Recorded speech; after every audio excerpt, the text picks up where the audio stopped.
Hey y'all, it's Christina here. I'm driving over to Norfolk to go take a booty bounce class with Dee and meet up with Angelina and some other girls I haven't seen in a while. So I just wanted to do a video with y'all because I posted Transformation Tuesday pictures today, and that was a little scary, but hey, it is what it is. Most of the people on my Facebook hadn't seen me in many years and probably hadn't seen me after gaining a lot of weight, so throwing that out there, was a little scary. But I'm happy that I did it. I've been honestly in tears with some of the responses I've been getting from some of you, and the messages I really appreciate, and I'm really happy to reconnect with those of you who I've been chatting with ever since I posted that.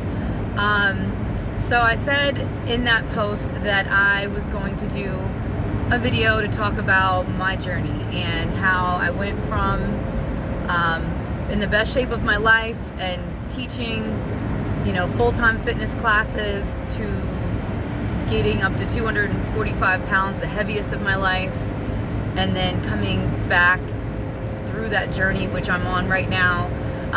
That's a whole lot of story. So I'm not going to give it to you all at one time. I'm going to give you a little bit right now, and I don't want the video to be too long. So there will be part 1, part 2, I don't know, maybe part 3 to this, because honestly, this has really been a lifelong journey. It's not just the last couple of months through COVID.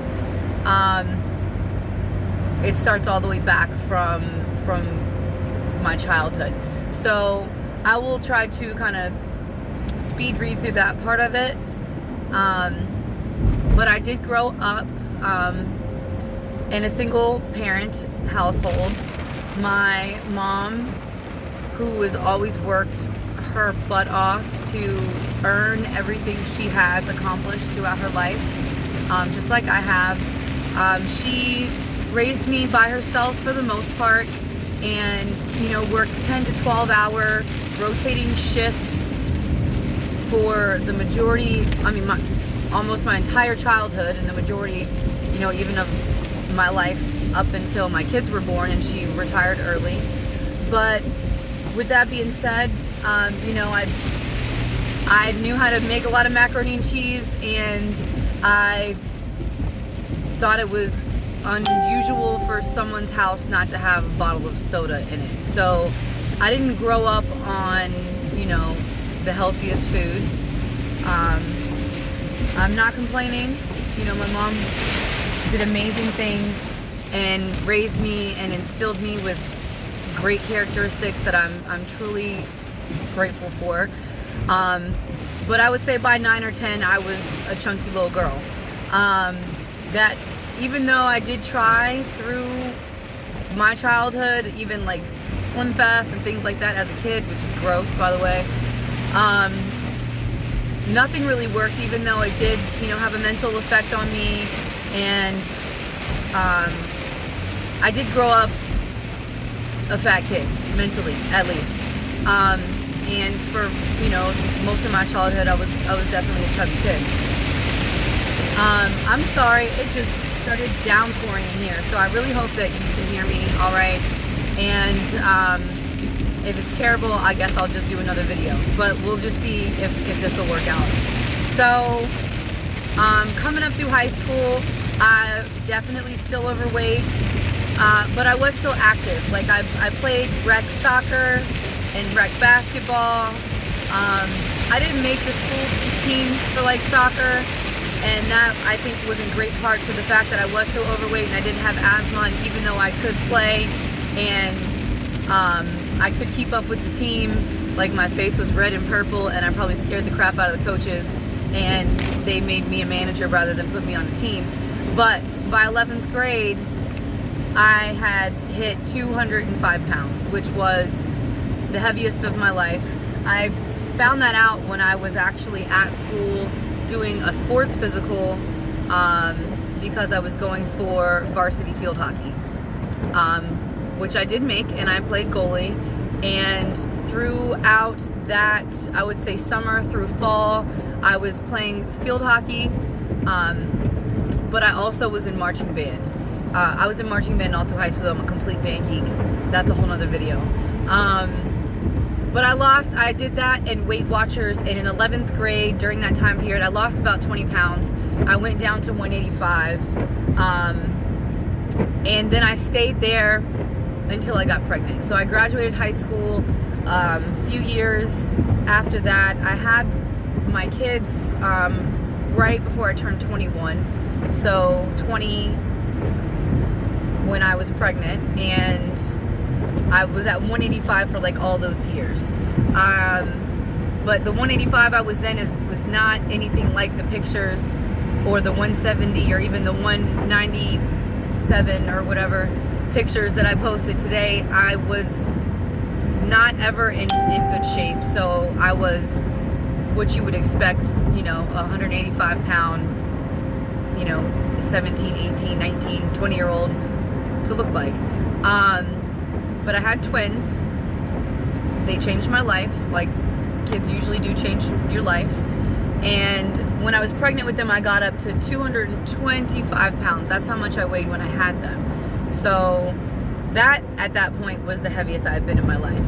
Now, through that process of being pregnant and having, you know, 2 babies inside of me, and struggling to breathe and struggling to get out of bed and struggling to do anything really, you know, and I had that realization that, you know, there's a lot of people who feel this way and weigh this much and they're not pregnant, and I wasn't really that far off from that. And after I had them, I don't know what happened, but I turned into like a crazed gym rat. And like even after nearly dying from a staph infection and having an open wound for a month or so, I was already back in the gym. I wouldn't wait. Well, I was in the gym, I'm sorry, for the first time. I went to Gold's Gym, now One Life Fitness, and that is where I transformed myself for the first time when I was 21 years old.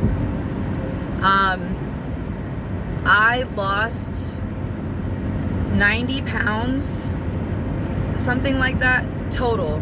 I would say 80-ish, 90, in less than a year. Like I got down to like 135 was my lowest, but really I was sitting comfortably about 145 to 150-ish, up until I caught a stomach flu, which is when I dropped down to 135. And then as soon as I didn't have that stomach flu, I jumped up to 155 and hung around there for a while. But it took me having my kids and you know, health crisis and life-threatening crisis for me to, you know, to be motivated enough, I guess, to do what it took. However, the first time I lost all that weight, I had absolutely no idea what I was doing. In hindsight, I know that I was not healthy nutritionally. Like I didn't know anything about nutrition. So, I mean, I can tell you, I remember I ate less than 20 grams of fat a day. I didn't drink anything but water, except for on the weekends I might allow myself sweet tea or juice or something. I worked out 3 to 5 hours a day in the gym. It was strenuous and probably not the healthiest way to lose weight, but it worked, and I did keep it off for quite a while. That was actually all before Dance Fitness. So I actually was exposed to Zumba at the gym after I had pretty much lost all that weight, and fell in love with Dance Fitness, and that started a whole new journey throughout my 20s. But that was really, like, that was my first transformation, was from, you know, sitting at 185 for several years, getting pregnant, having twins, getting up to 225, and then dropping down to, I'd say 145-ish, consistently for a while. So, you know, life happens. Let me see where I'm at for real. All right, we're coming up on 10 minutes. So actually what I'm gonna do is I'm gonna stop. That's the end of part 1. So that's my childhood up through my first transformation. which was my introduction into the fitness industry, my introduction to going to the gym ever, period. My introduction to meeting a lot of the people who probably are going to hopefully watch this video that have been a part of my health and wellness journey over the last 15 years. So that's part one. I'm going to post part two. So y'all please like this video, hit the subscribe button, hit that little bell, because if you don't, then you don't know if I post anything. I really appreciate it if you share this. I really hope that my story will help inspire some other people. And as I get through this, I will, obviously tell you what I'm doing that's working, that the things I suggest. The way I lost weight the first time, I don't suggest you do it that way. It's not necessary to be that extreme, and probably not healthy for many people, and very difficult to stick to. So don't take that as my suggestions on how to lose 90 pounds in less than a year. That was before I had any education on health and wellness and nutrition and fitness and all of that. So that's part one. Y'all tune in for part two. And like I said, please like, share, and subscribe this. And I appreciate you being on this journey with me. And always remember, if you give more than you take, you're going to come out on top. You'll be successful. You'll be happy and fulfilled. Even if it doesn't seem that way in the short term. I've given to many, many people and never received anything back. And that has no matter, because all that matters is who really knows, and that karma's real. So what you put in, you will get back tenfold, hopefully. And I'll see you in the next video. Love y'all.